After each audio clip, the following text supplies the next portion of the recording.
Diego Muniz, he's done it again. Oh, what a lovely goal. And I'm delighted for Sasha Lukic. It's his first goal for the club and he'll love that. The Hammersmith enders are on their feet. It's Muniz again. Fulham 3-0 ahead. Hello and welcome to the That's So Craven podcast, your Fulham podcast from Down Under, your one-stop shop for all things Fulham. We are back after the first 3 points of the season. Fulham defeating Leicester at Craven Cottage 2-1. Here to talk it all through, we have Dave at Crave. How are we going, Dave? How did you go getting into the ground with the £1 beers yesterday? I'm absolutely thrilled. What a great way to start the season at home, picking up 3 points. As you say, I got there really early. I was picking up a shirt. It wasn't just for the £1 beers, but that offer did actually create quite a lot of buzz around the stadium at about 12:30, 1 o'clock, and there was queues to go in. The club were quite cheeky. They didn't actually open the stand until about 1:10. So we were just standing outside. But the ticketing situation was fluid. It worked really well. Everyone got in pretty easy as far as I could see. So apologies if there was someone out there who, was stuck or didn't make the game, but it looked like it worked really well. £1 a pint. And the queues weren't even as big as I thought. So, it was pretty easy to get served in a reasonable time. And good time was had by one and all, in spite of the rain. It was a good day. Good stuff. Thank you again for joining us, Dave. Dad, how are we going tonight? I'm very well, thanks. I'm rested. It was pretty shabby a couple of hours ago, but I'm good to go now, and looking forward to it. And Sammy, how are we? I'm going good. I'm still a bit shabby. Because game finished at like 2 a.m. my time, and when it's a win, I'm usually buzzing for an extra like 45 after that. So it's kind of just hitting me now. But again, I'd rather be wrecked after a win than defeated after a loss and having to do this with you lovely people. But no, I'm doing great. Let's get the hustle on. Let's get rocking. 100%. Well, as always, just a reminder for everyone listening to please make sure you do like the podcast. You can rate us on Spotify, on Apple Podcasts. Make sure you subscribe so that whenever we release a podcast, it pops up straight away for you on your phone, on your laptop, on your emails, wherever you get your podcasts. You can also check out our Discord. You'll find the link to our Discord on our Twitter. You can also flick us a message anytime. We'll be able to send you the invite. Really good community growing in there at the moment, and especially towards the end of the transfer window, the fact that we've got Fulham fan news in there giving us exclusives at the time live. It's a really good place to be, and it's really beneficial for those who really love their Fulham news. The other one as well to keep an eye on, cravenpod.com, where we release articles. We'll have our Man United review from Naya up pretty soon. And as always, there's articles throughout the week, including our midweek moments, which gets released on Wednesday and as a recap of all your Fulham news. But guys, let's get into the game at hand. 2-1, a good win like we've all sort of touched on already. But Dave, I'll throw to you first. We talked about in our preview the fact that these games can be a little tricky sometimes when you come up against a newly promoted side who are, still bouncing after their return back to the Premier League. And look, I think we dealt with this one pretty well. Yeah, we did. We came out the blocks, didn't we? We started the game really well. And, first kind of 20 minutes, half an hour, the tempo was really good and we created chances and obviously scored a really, really good goal, which, really, really gave us a head start in the game. Tempos just seemed to kind of dip a little bit as the game went on, I thought. And I think maybe that's just, the squad getting match fit, the team getting match fit. Maybe that's to be expected. After Leicester scored, it was a bit out of the blue, the goal, and it felt quite an easy goal straight from a corner. That kind of knocked the wins out our sails. But we reacted well coming out the block second half, didn't we? And it felt like a 1-1 game, actually, until Kearney came on and we obviously put that move together. But yeah, look, I was really pleased. I thought the most important thing was 3 points. Getting 3 points on the board, that is just takes the pressure off, and you got to celebrate that. You could go 2 months without winning a game in the Premier League, so you just got to enjoy it while you can. And yesterday I thought we were the better team, despite not being in, first gear. and I thought we had to win it, considering Leicester I thought were pretty poor, didn't create much throughout the game other than that one goal. So I'm delighted, as you can tell, and there's a big smile on my face this morning. We love to see it, Dave. Sammy, were you surprised at all by Fulham going with the same lineup from the last game, or was that kind of what you were expecting as well? Oh, that we talked about it on last pod. I think Anderson and Sanderberg. Oh my god, I'm so tired. Sanderberg weren't available. So I mean, if there was ever going to be any changes, it was probably going to be then. And I think just with the current setup of the squad, Silva just kind of had to go with the same squad, which was like exactly the same as last time around, and it did work. I mean, if anything, like it was the same squad, but I mean, Pereira and Smith Rowe like were sitting so much higher that it felt very, very different to last week, and overall across the park, it just felt very, very enlightened, very, very vibrant, and it was really, really cool because like it was it's the same squad but just played in a completely different style and way to Man U. So it felt like I was watching like a whole other team as well, and everyone was just way more involved than they were in like the Man U game, and that's obviously going to happen when you play teams that are a little bit lower down the league. But yeah. I was a little bit devastated that Anderson didn't play, but I've made my peace with that. I mean, 2-1. I can't complain too much. Yeah, well, I think we've seen what Silva does with his new signings, and I think we all sort of agreed that it was unlikely that he was going to actually get a game. And I think Sanderberg, I know there's a few reports that he was injured. I don't actually think he was injured because I saw him training during the week. If he was injured, it's obviously a very slight niggle. But Marco did also say that we'd expect to see him play during midweek against Birmingham. So I think it's more tactical that Marco just wants to give those players some time to bed themselves in a little bit more with the squad. Dad, in terms of this Leicester team, we saw the last season, rather, the 3 promoted sides were not of a standard you kind of expect from Premier League teams. How did you feel Leicester compared to those sides? On par. I mean, I don't think they were awful, but I think I remember saying to you, not very far into the game, geez, we're a much better side, aren't we? Like we really were. And not only did we look a much better side, but we were playing with so much more fluency and creativity and knocking the ball around. And at one point, I think you commented, "This is really yummy to watch," and it was. It was actually very attractive, and we looked not only a better side, but we haven't made that many changes, but clearly, when we're on, there's a level up here, isn't there? You can see it. There's something happening, and it's very exciting because there's a couple of players to come in which haven't even featured yet, and they're quality players. But I think they really didn't create much, as Dave said. The scoreline of 2-1 was quite flattering to them. I think they is it. Yeah, I think it would be fair to say that they probably didn't deserve that goal. It was way against the run of play. We defended that one moment poorly, and really they didn't look like troubling us at all. I thought, on the whole, we defended pretty well. They lost the ball. We had no trouble getting the ball back throughout the game, and I had very little concerns really throughout the game.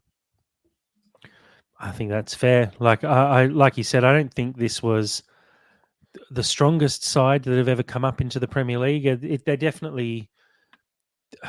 They they just didn't really threaten. I think that's the biggest thing. You see some sides come out after promotion and they really push hard when they're attacking, and they do create chances. We saw it with Ipswich. I know they haven't really had the results yet, but they've had a pretty tough start with City and Liverpool up first. But at least you see them attacking and being on the front foot a little more. Leicester just looked like they had nothing. Harry Winks really struggled in midfield. Jamie Vardy, maybe showing his age, just wasn't actually getting in good positions. A couple of really poor touches.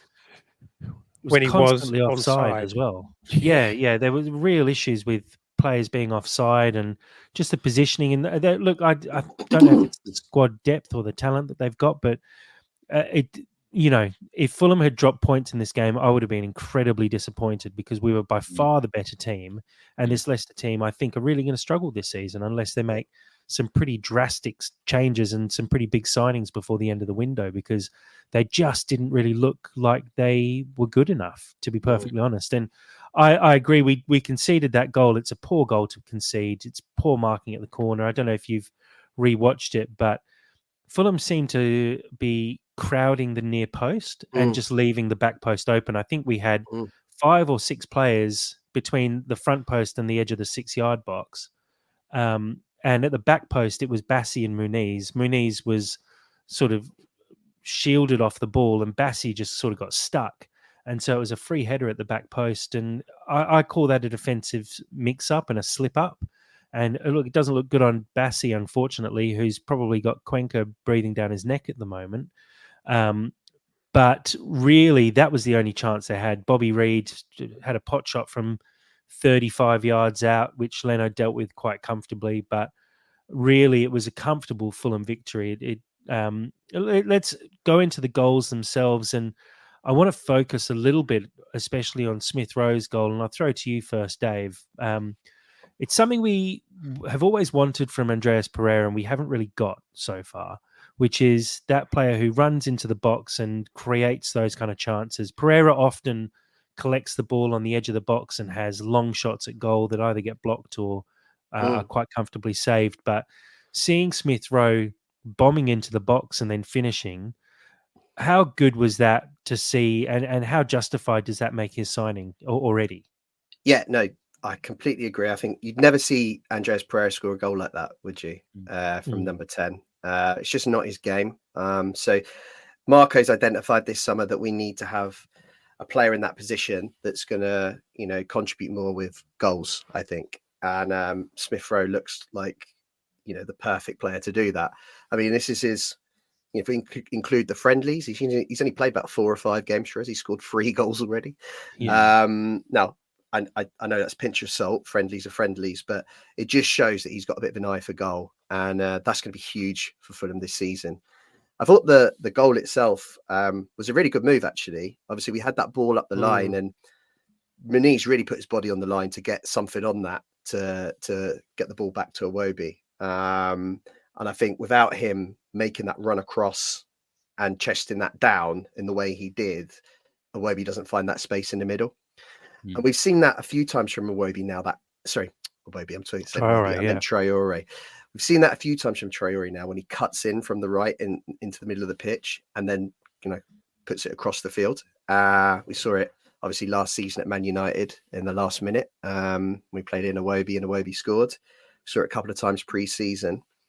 And we saw it again. So it's clearly something that we target as an attack. And yeah, he found Smith Rowe. Smith Rowe still had a lot to do, but he was running at pace. And I think the defender felt he couldn't really stick out a leg or it's a penalty. And so he was able to skip past the defender. And then what I was quite impressed was he switched foot and, finished with his left foot to the roof of the net. And that just shows that, he's got, he's comfortable both feet. He's prepared to be direct and run in. And I just think that's really exciting, for the remainder of the season ahead.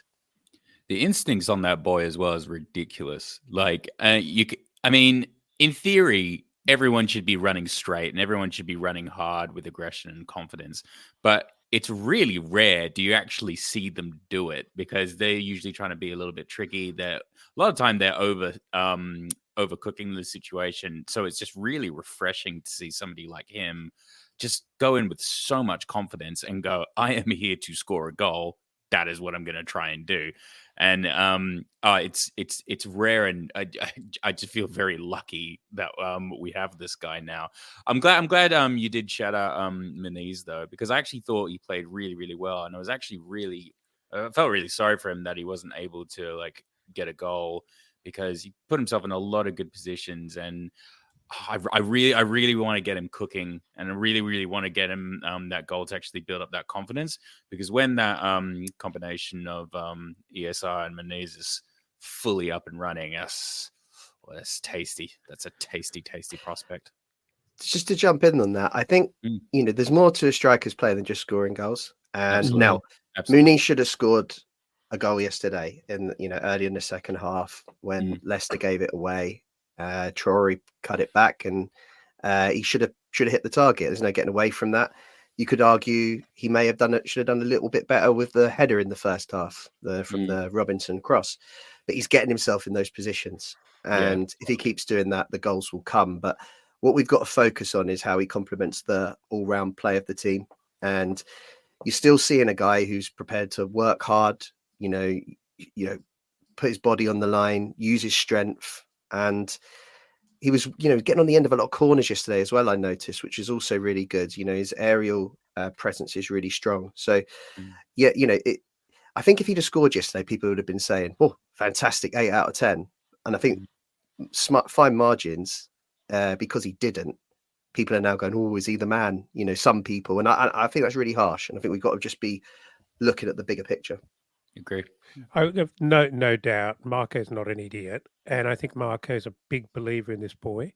And I just don't think he's I don't think he's in any major risk of getting dragged. He's the man. I know Marco believes in him. I thought it was very interesting watching how on set pieces on corners, how he's being protected. He had one in front of him, one behind him, just being protected, physically protected to give him that space. And then he's suddenly, the guy in front would, run away quite quickly, and he'd suddenly arrive with a lot of space. It's quite clever.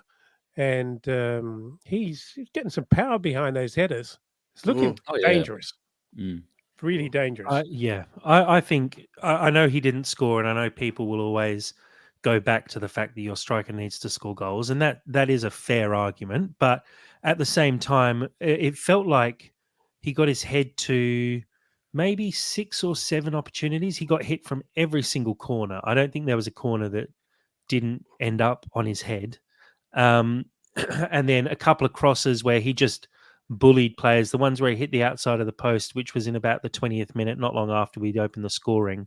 And again, he just sort of drifted into the back post, and you wouldn't have heard it, Dave, because you were there, but the commentators said it was very Mitrovic-esque, and he is becoming very Mitro-esque in the air, where you you put the ball in there, and he just manages to win it every single time. And that, I think, is impressive. And goals will come from that. And, we saw that with Mitro quite a few times, I'd say, when the ball would get crossed into him and he'd get his head to it, but he'd be slightly off balance, go over the bar, maybe not quite make the contact he was hoping for. And I think we just have to back Muniz here, because he is going to win headers. He's going to get in the right place in the box. And I saw it multiple times with crosses coming in, and they were all heading towards Muniz. They were just cut out before they got to him. And maybe it's the quality of the cross where they were too easy to cut out. But he's in the right positions, I'd say. He's not quite getting the service that he needs at this stage. But I'm very comfortable that he's happily our number one striker. I think I'd like to see some extra quality out wide to just back him up a little bit, because I think once he starts getting better service, he's going to start scoring more goals. I think you're right on that out wide comment. And it's kind of evident in the United game and yesterday. I know we're jumping around a little bit here, but I think it's more to have a bit more off the bench. See, I kind of feel like we're losing a bit of momentum when we make our subs at the moment. Rao, Wilson, Kearney. When the players like, Muniz, Adama, ESR come off, we don't look like scoring. And that's a bit of a concern. So I think that we are targeting a winger, I'm pretty confident we'll bring someone in. And I think it's really important just so that we can, freshen things up off the bench. There's a lot of argument at the moment whether Adama should start or not, because I think we are lacking really that kind of person off the bench who can come in and make a big difference. But it's really difficult to drop him. I mean, he's got an assist yesterday in the first half. Man United, he could have got an assist if he broke down that right, if someone had got on the end on that cross. So he's creating chances and he's justifying his place from the start. So we're going to have to find other solutions to make for players to make impact, I think. But a high quality signing on the wing would allow us to use him in a high impact way off the bench. I mean, I feel a bit sorry for him because I'm sure he wants to be more than that, but maybe that's his best role for the team, because a fit, fresh Adama against a stretched team is almost unfair, again, to the opposition. It's just a huge nightmare for them to deal with. And if you've got high quality doing all the things that Adama's doing and maybe more, and then he comes on, that is killer. Sorry, just to answer Carl's question, I've just noticed in the chat about the goal. It was right after Kearney came on. It was one of Kearney's first touch, I think, that started the move that led to the goal. But we'd only made one sub at that point. That was the ESR one. After that is when Wilson and Raul came on. And that's when I think we lost a bit of attacking impetus. Yeah, I think Raul struggles because we play to Muniz's strengths, which is often playing the ball into Muniz. Jimenez seems a bit more of a runner, trying to run in behind. And I think the style doesn't really suit Jimenez at the moment. So we do lose a bit of attacking impetus when we make that change. I thought Wilson was okay when he came on for Adama. I think we do obviously miss the pace of Adama, but I don't mind Wilson coming on as a sub. I think I was impressed by Adama yesterday. I think this season so far, he's shown quite a lot. He put in as many crosses as Iwobi did yesterday. He was very good in the air as well. We obviously played to him really often, and he was jumping early, but just his physical build meant that there's no getting around him once he's in the air. And he won quite a few headers that actually set us up and on attacks and helped us get out of defence. So I quite like Adama out wide at the moment, but I do think if we sign another winger, as we've been linked with this transfer window to end off the window, I think that could see a lot more rotation. And one thing I want to touch on, and I'll throw to you, Dave, on this one. ESR, obviously a really talented player and a level above the majority of other Fulham players. I really liked, and I don't know if you saw it during the game, how him and Iwobi were quite fluid. I saw Iwobi dropping central fairly regularly and ESR dropping wide. I saw Pereira moving forward and Smith Rowe dropping quite deep.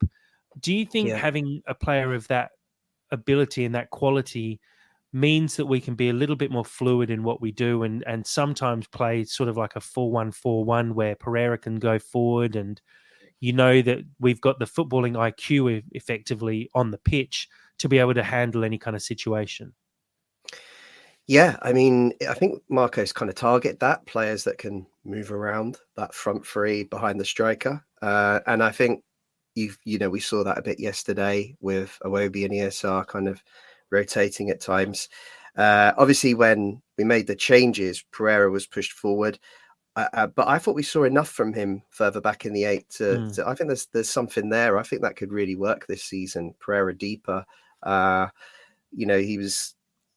think he created a chance for Adama quite early on in the game, but he's quite positive with his passing. And I don't think he kind of stood out and will take headlines from yesterday's performance, but I was really encouraged by what I saw from him, and I think there's a lot of potential there. And actually, his partnership with Lukic seemed pretty good. Lukic had an excellent game. I think we'd be remiss not to talk about that. I'm so glad you said that. Fantastic. And Sam, you mentioned this in the pre-game pod that you were waiting for Lukic's kind of standout game. And I don't know, question for you, was that the game? Honestly, I mean, that's the first time I've ever seen Lukic play and think, Oh, you're actually providing proper value here. I mean, I still think we were debating this actually during the game because I thought he actually played a really great game. Um, it's a bit of an awkward one because I'm never really that comfortable with having one deep central midfielder just sweeping. Ideally, I'd like two, just for like the added security. Um, uh, but I thought he played fantastically. I hadn't really seen him in that role, and I don't really know like what actually changed. Maybe if just having more responsibility made him just more aggressive and more what's the word? What is my dog doing? Sorry. More tenacious and actually sweeping properly. But I thought he played fantastic. Unfortunately, I do think when Sanderberg is available, he's going to take that spot from him. But I think Well, that's probably about as good as we're going to get from Lukic, and I'm very interested in that, like going forward I, in the season. I think from the perspective of the narrative, this Lukic's form at the moment is fantastic because Mm, I'm telling you, I can't see Marco dropping Lukic while he's playing well. And Marco be absolutely rubbing his hands here, be thinking this is absolutely perfect because, I mean, look, it's a weaker side he's played against. This is not a top four side, Mm. whereas perhaps it's a different prospect and maybe previous concerns re-emerge in defensive midfield. Um, but I think it's fantastic. We were hoping to see some of our new boys play, but it's wonderful that there's obviously going to be a bit of competition for that spot. mm. Couldn't be better. Diop for Anderson. Diop had a pretty good game. Yeah. How can you drop him? And I don't think Silva would drop him easily because Oh, I could that's drop the him. kind I of could drop him for Anderson.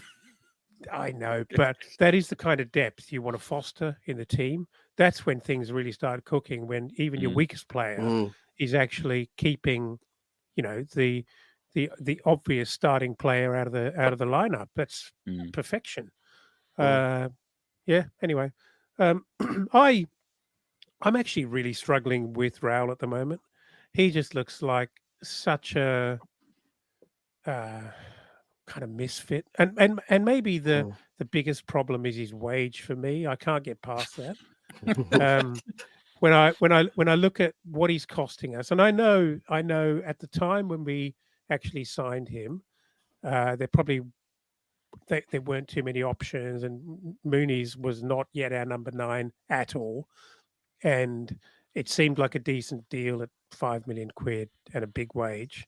It seemed like a dice worth rolling, but geez, uh, like you say, as tired as Mooney's is, particularly if he's not scoring when he comes off and Raul comes on, I just think nothing's going to happen here. Yeah, I'm not really struggling with him because I'm not really noticing him. Mm. Mm. I wonder if I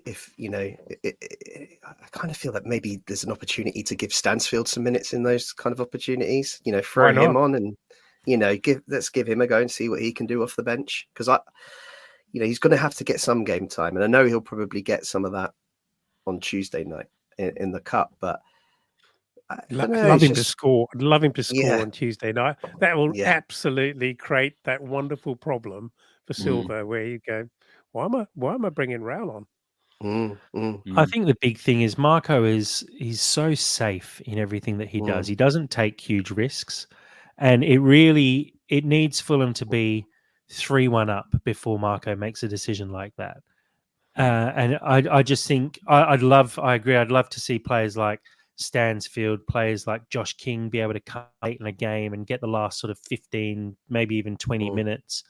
But I don't think, I mean, we've even seen when we're sort of 3-4-1 up, Marco still almost just takes it too seriously sometimes and goes, no, we need to make sure we win these games and get 3 points and go home mm, happy, rather than taking the risk and potentially throwing away points or conceding an extra goal. Because I think he takes those things really to heart, where he wants to concede less goals than we did last year, score more goals than we did last year, and get more points than last year. So trying things to see, if they work, and giving some players a bit of extra game time, some of those youth players.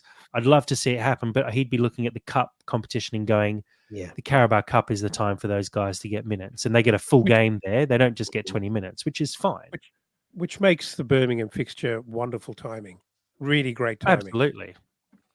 Yeah, absolutely. And look, we'll touch on that shortly. Before we do, I just do want to wrap up the game. We did talk about the Iwobi goal, but firstly, terrible goalkeeping by the Leicester keeper. That one's hit straight at him, and it's just gone straight through his hand or something. I don't really know how that slipped into the net, but the keeper should have 100% done better. But it's really nice work from Fulham again, a really well worked move, and good to see Iwobi getting on the score sheet. Sammy? I just want to say one last thing on that. I was watching it with Paris at the time, and Paris could not give less of a shit about football, especially at 2 a.m. And she was watching it, and she saw that Iwobi's goal, and she was like, that was actually a very good goal. And I was like, I am going to save that, bookmark it, and bring it up here. Continue on. Well, because it wasn't actually a very good goal, but it's just like, I want Iwobi to get a shine, and praise from Paris is ridiculous. Like, that's very high. No, it was a good finish, and look, towards the end, I do think we did drop off. And Dave, it sort of goes back to the comment you made about the subs. I didn't mind seeing Wilson come on. One thing I do want to touch on, though, Harrison Reed. Do we think that might be the last time we see him at Craven Cottage? Possible. It's possible, of course. Anything can happen in a transfer market, but Silva's. If you listen to what Silva's been saying over the last couple of interviews, including yesterday, they're hoping not to lose any more players and bring in one more attacking player out wide. Just before we came on air, actually, I saw Fulham Fan News posted on X that Marco was actually misquoted yesterday when he referred to an attacker and a player to fix up our back line. He'd actually meant attack line, and it was misquoted by the journalist. So we're only going to bring in one by the looks of things, and that will be a wide player. And and other than that, I think unless someone comes in with a big offer for one of our players in the squad already, and we have to replace them in the team, that's pretty much how it's been kind of set out to me from what I'm seeing. Tony Khan's in town. You never know what'll happen. And he loves a deadline day deal, loves a deal sheet. So, look, it'll be interesting to see what Fulham do in the transfer window from here. We're kind of not used to the fact that we're going to go into deadline day fairly quiet at this stage. Usually everyone's clamoring and saying, can we please sign 3, 4, 5 players on deadline day? This time around, it's maybe Fulham might sign one, but it wouldn't surprise me if we actually did no business on deadline day, because we've kind of closed the doors on a lot of things. Some interesting insight on the Discord from Fulham Fan News saying Marcus Edwards is someone that we're looking at from Sporting. Stephen Bergwijn was at the game as well yesterday, apparently, and his agent's been touting him around. So there's definitely, it looks like there's a winger to come. What player that is, I'm not sure yet. I think we've probably been talking with them for 4 weeks, and that news just hasn't been leaked somehow, similar to the Sander Berge news. But look, it's exciting times, because I think if you look at the squad where it is at the moment, and like has been mentioned as well, Diop had a pretty good game yesterday, and he's probably in line to be dropped. Lukic had a very good game yesterday. He's probably in line to be dropped. And we're seeing players playing in new positions as well. Someone like Pereira is now taking the number 8 for himself, that Lukic maybe would have been looking at and going, well, Berger can sit in the 6, I'll sit in the 8, and that'll be fine.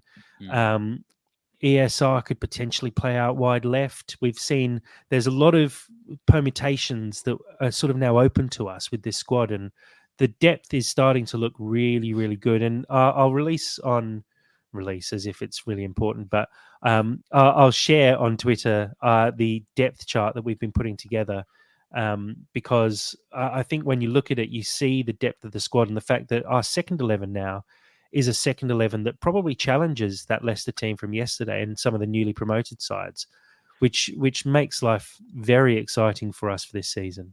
To answer a question on our live chat, how many loans are we exactly allowed? I believe it's 4 loans per season, 2 of which can be domestic loans. So all of those slots are open to us at the moment. So there might be options for loan to buy. There might be just some players who pop up, as they usually do on deadline day. We will wait and see. Let's have a very quick look at the stats from the game. We'll just fly through these. Fulham with 54% possession to Leicester's 46. Fulham 18 shots on goal with 6 on target. Leicester just the 10 shots on goal with 4 on target. 538 passes to 454 in favour of Fulham. 7 corners to 5 in favour of Fulham. And Fulham with more fouls, 14 to Leicester's 13 fouls. Guys, let's jump ahead a little and look at the midweek game. It's a Carabao Cup game against Birmingham City at St Andrews. Sammy, I'll throw to you first. Give me a handful of players that you'd like to see make appearances in this game and start and hopefully play the full 90 minutes as well. Ooh, Stansfield for me is the obvious one. I'd love to see him get like a proper run because I think there's a lot of potential there. I guess I kind of want to actually see Josh King. I don't think he'd start, but I'd like to see him at least get a run just to at least familiarize myself with him a little bit more. Actually, I would like to see Traore play just because I think the more minutes he gets, the better at this stage. I don't feel that I need to see Iwobi play, but I'm not really sure. I mean, even like Gatto, I'd be pretty interested to see like how he goes because I mean he had a great spell. Was he at Wigan last year? Was it Wigan? Yeah, he had a great spell there. So I'd like to see what he can potentially add to the squad. I mean, especially against a side like Birmingham as well. That's a pretty good place for him. And in an ideal world, I'd love to see Sander Berge there, and I would understand if Anderson wasn't there. I don't think I want to see Bender. Because from everything that I saw preseason, I'm like, I'm not sure if you're ready yet. But I guess even if he was there, it's good experience. Dad, do you think Fulham will be taking this game as a chance to give some youngsters a run, or do you think this is more? Or do you think there's going to be a focus from Silver on actually progressing in this competition? Like, how important do you think the result is for Fulham in this game? Oh, look, I think if you think about the last couple of seasons, Marco has taken the cup runs fairly seriously, particularly once we start making some decent progress. But I can't help feeling that this is almost like a little sidestep where it's a in-season opportunity to have a bit of a pre-season friendly kind of trial. And I think he's still working things out. He's got these players very, very late in the window. And as much as he doesn't really need to see what Anderson can do and Berger can do, I'm sure he's very keen to see what they can do in this squad and how it works. So whilst it's not, I think we talk about this all the time. Marco Silva, sadly, is less interested in this Fulham team in this moment in history and time in development than he is in actually progressing the project. So I think all roads lead to how do I prepare and get this team tuned to finish top half? And if the Tuesday night's game is an opportunity to actually have some match practice for some of these new players, he's going to do that over a development run. Yeah, I think that's fair. Dave, who are you most excited about seeing in this game? Obviously, there's potential debutants, there's some youth players. Who are you looking forward to watching? Well, yeah, I think it will be the kind of the second team predominantly that will feature in the game. I think the question, it might give us some clues as well as to what kind of, are we going to keep the same side next Saturday at Ipswich? So, for example, if Diop starts on Tuesday night, that might be a clue that Anderson's going to come in on Saturday, for example. So I'll be looking out for little kind of clues like that to see if there's anything in it. But I predominantly think it will be around the second string. So you'd expect probably Bender, probably Sessegnon will get a run out, which would be great. I think Cuenca, it'll be a good opportunity to see him. I'm excited to see him play. You'd think Castagna will come in at right back. He needs minutes. Probably Harrison Reed will come in, perhaps Berger as well. So that will be exciting. I think there is definitely an opportunity to see Stansfield, whether that's through the middle or off the left. He may pay Rao through the middle and Stansfield off the left, is like he did in the Hoffenheim behind closed doors game where the second team played. It could be an opportunity for Josh King to come back in that number 10 role. So that'd be exciting if he did. And then you'd think Harry Wilson will get a run out. So I'm expecting a team roughly around, like that. But you never know. This is a competition that we went really far in last year. So we don't want to go out first round. We want to. I expect he still wants to win the game, Marco Silva, but he has to also balance that with giving these guys some minutes. So yeah, but it'd be good to see those guys, as I say. And I think to answer your question, probably Cuenca and Stansfield would be the two I'd be most excited to see. I think additionally, it's great to see potentially Stansfield run out against Birmingham, who were, incessant during the summer that they were going to be signing Stansfield, and would love to see him put one in the back of the net, knock them out of the cup nice and early. Luke Harris also won't be involved as he's obviously unable to play against his parent club. So that drops one out of the Birmingham lineup. Birmingham have got off to a pretty good start in League One. They're expected to absolutely sweep it with the team that they've put together and the money they've spent. So be interesting to see how they do get on. It'd be interesting to see how Fulham go, a second team playing effectively a lower championship side. I think we should hopefully walk this one. I hope we see De Fougerolles play. I wouldn't be surprised if we don't, purely because I expect us to try and give Anderson and Cuenca both minutes. And really, I think it lines up for a De Fougerolles loan at some point in the near future. Similarly, if we sign another winger, I expect we'll probably see a Stansfield loan as well. So I wouldn't be surprised if they don't get minutes. But I hope we see some youth players. I'd love to see Josh King get another run out. He looked pretty good in pre-season. He's had a good start to the year with the under-21s as well and under-18s. He's got a few assists already and is making his mark. I'd love to see him get a few more opportunities with the first team and I don't think he's made his debut actually for us yet, so it'd be good to see him make his competitive debut for us. Quick predictions from everyone for this game. Dave, I'll throw you first. Probably be tight. I'd like to think we can win it in normal time, but I think it'll be tight. It could be one of those games where it's kind of penalties again, but maybe a 2-1 win for Fulham if we can take our chances. Nice. Sammy? Oh, yeah, I'm going to be a little bit more optimistic. I'm going 3-1. Slightly more optimistic. Dad? On mute? You're on mute. Sorry, guys. We're assuming that Leno will not play.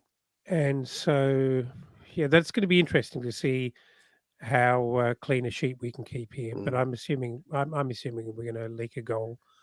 I'm feeling 2-1 to us. Yeah, I don't think Bender is quite as bad as everyone is making him out to be. I don't think he's a great keeper and he's not the same level as Leno, but I don't think we will have any issues with him. I see 2-0. I think if you look at our second 11 backline of Sessegnon, Cuenca, potentially Diop or Anderson and Castagna, that backline should keep out a League One side comfortably. And this is already a team who are still early season for Birmingham. I think they've already played 3 or 4 games this year.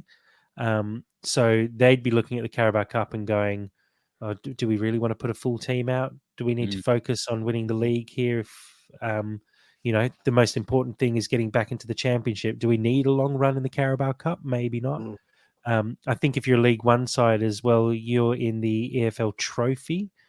Actually, no, they got relegated right. from the I reckon championship. you're right, I Jack. think you might I miss think you're out, right. but I can't see us conceding a goal here. I'm going to say 2-0 because I don't think we have the attacking edge with the backup wingers in Stansfield, Goddo, Wilson, and Jimenez up top. So yeah, 2-0, tight but comfortable if that's possible. Let's have a quick look. I'll just touch back on my top tips from last week because I got slightly close. 3-leg multi didn't quite come off. We missed with the Muniz anytime goal scorer, but Smith Rowe did get a shot on target for the game, and both teams did score in the game as well. So we were very close to pulling that one off. To another segment, and this one's a new one. Sammy, I'm going to hand this over to you. Sammy's new segment, Let's Debate. All right. I'm going to use every ounce of energy I still have left on this. So let's debate. It's a quick fire thing where I give you guys a subject matter. Now, typically it would be a 3-person podcast, but we have the lovely Dave here. So I'm going to pit family members against each other. I've already done the spinny wheel because we did it before and that took about 10 seconds. So I can confirm that in favor will be Elton. And the against will be Jackalas. So the statement is, in light of recent signings, specifically Emile Smith-Rowe, a different level of skill and tenacity has got me thinking that requires pros and cons. Now, is experience overrated when signing new players? Pros, cons. And to spice it up a little bit, you have 1 minute to make your case. Now, do you need a couple seconds to think about this? Because me and Dave can make jingle music. Or I'll just recap that and simplify it because you can't say "is" before a debate question. Okay. The statement, experience is overrated when signing new players. So, Dad, you're for, and I am against, as per the wheel. Is that correct? As per the wheel. And Now, Dad is going first because I need time. Okay. Now, I'm going to start the timer. Before you ready? do, would you like me to play the jingle that you cleverly put together earlier? Oh, please. I was wondering when we were going to factor that in. But yeah, give Dad chance and play the jingle. Run Fingers crossed technology works. Just ask him, if you got a question, maybe right at hand. Just ask him, if you got a question, maybe right at hand. Just ask him, if you got a question, maybe right at hand. Just ask him, if you got a question, maybe right at hand. I thought that was for the Discord. Do you know what? It actually is, but I don't care. is. Let's make it that mind one. it. It's great. It's Nice. great. Nice vocals, Dave, from David Craig. Nice vocals. Yeah. Recording contract in the works. You always got to remember as well, and this is what Dave isn't used to. If you give me something like that, I will use You it. run with it, yeah. Okay. All right, Dad, you ready for your minute? Yeah, why not? Okay, I believe so deeply. Okay, on the count of 3. 1, 2, 3. Let's debate. Well, clearly this is a ridiculous statement because, it is experience is overrated because if someone is highly talented and you can look at their statistics and they may be young, they may have had no experience at all in the Premier League or in the high leagues, but if they are clearly of very, very high quality, then they can have an impact. I think it's probably a bit of a layered question in terms of the fact that experience 20 seconds. has context, and I think experience in, I don't know, the Malaysian league, not to diss Malaysia, 10 seconds. is probably irrelevant. I'll end it on there. I'll end strong. With the Malaysian League, sure, great. I tell you what, I'm feeling a lot more confident after your key point to finish up was the Malaysian League. Okay, all right. And Jack, are you ready? Absolutely. Okay, and let's debate. Experience is definitely not overrated. Look at players that we've signed that have done the job for us. Willian is probably the best example in recent times. You bring in someone who has that level-headedness, that extra ability on field to just take you to another level, and it's because they've been there, done it. Players who win Champions Leagues, win Premier Leagues, they come to smaller teams and they dictate the play. They make a change in the change room as well. You look at those players who've been around those Premier League change rooms for years and years, and they just slot in seamlessly, and they change the way the other players around them think. They change the 20 way they seconds. play on the field. You cannot discount experience and what that means when you look at signing players. And I think that's actually something that seconds. Marco has said multiple times. I want players with Premier League experience. It's why he chased Scott McTominay so hard. It's why we've signed Anderson, Sander Berge. Can't say it enough. Time. Experience is not overrated. Now, There we Dave, go. you make the final call on both great Malaysian and non-Malaysian debates. Yeah, well, Joe, the question does kind of translate to Fulham at the moment, doesn't it? Jack just alluded to it. It's Marco Silva's strategy. This transfer window is to be bringing in players with Premier League experience. You know, Anderson and Smith Rowe and Berger are all prime examples of that. Obviously, previously it's been a strategy. You look at Wobie and Willian and players like that we've brought in the past, and they've all done really well for us. So it's clearly Marco Silva's favoured way of doing it. I think Jack, you know, he articulated that point really well. Yeah, Elton kind of lost me when we started talking about the Malaysian leagues, I'm afraid, Elton. So I think we're going to have to give the win to Jack today. And Well, that's the debate. This is not the first time that I've had to defend your ridiculous ideas, Sam. But anyway.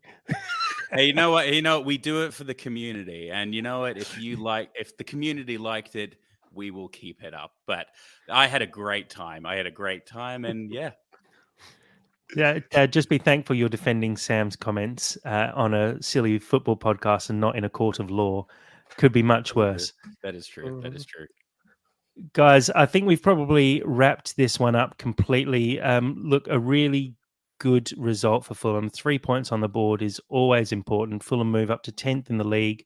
Means nothing at the moment, but you don't want to be a side that's going into their third game with no points. You don't want to be a side that are struggling when you're coming up against tricky little fixtures like games against Ipswich, who will be out there looking to get points. A good way to finish off the first game at the Cottage as well. And I think there's some really exciting things going on at Fulham at the moment. There's, exciting signings coming. There's good results, as a few people mentioned in the chat as well. The women's team on the weekend had an amazing result, looking really good. The under-21s, the under-18s are doing well at the moment. Fulham released a purple kit, which Dave just absolutely loves. Everything's going well. It's exciting times at Craven Cottage, and I'm looking forward to the game midweek to see a few new faces out there, and looking forward to Ipswich on the weekend as well. So, guys, we will touch base later in the week to preview that Ipswich game. Thanks very much for joining tonight, Dave.